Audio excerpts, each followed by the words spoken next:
વિવિધ કમિટીઓના ચેરમેનશ્રીઓ, ચૂંટાયેલા જનપ્રતિનિધિ, સંગઠનના પદાધિકારી, વિશાળ સંખ્યામાં ઉપસ્થિત સૌ નાગરિક ભાઈઓ બહેનો, પ્રેસ મીડિયાના મિત્રો, સૌને મારા નમસ્કાર. બધા આયા છે પણ કોઈ તાલી કેમ પાડતા નથી એ પ્રોબ્લેમ છે કે બાકી જે કામમાં હજુ તો આપણે આપવાના છે, ઘણા બધા કામો આપીશું તમને.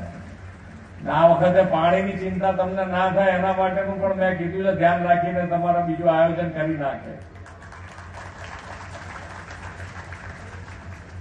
છેલ્લે સુધી એક વખત ભારત માતા કી. હવે છેક સુધી પડદા સુધીથી અવાજ આવ્યો છે. હવે બરોબર. વિશ્વ નેતા અને યશસ્વી વડાપ્રધાન શ્રી નરેન્દ્રભાઈ મોદીના નેતૃત્વમાં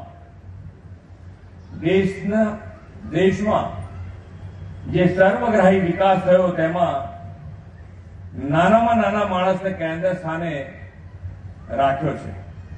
તેમણે દરેક નીતિ અને નિર્ણયોમાં સામાન્ય માનવીનું રોજિંદુ જીવન સરળ અને સુખમય કેવી રીતે બને તેનું ધ્યાન રાખીને આયોજન કર્યા છે.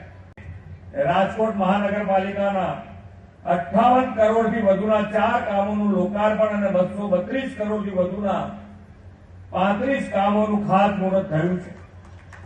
રાજકોટ શહેરની વિકાસ સત્તા મંડળના 174 કરોડ રૂપિયાના વધુ 6 કામોનું પણ ખાતમુહૂર્ત આજે અહીંયાથી કરવામાં આવ્યું છે. આજે રાજકોટ શહેરને એક જ દિવસમાં 565 કરોડ રૂપિયાથી વધુ વિકાસ કામોની ભેટ મળી છે.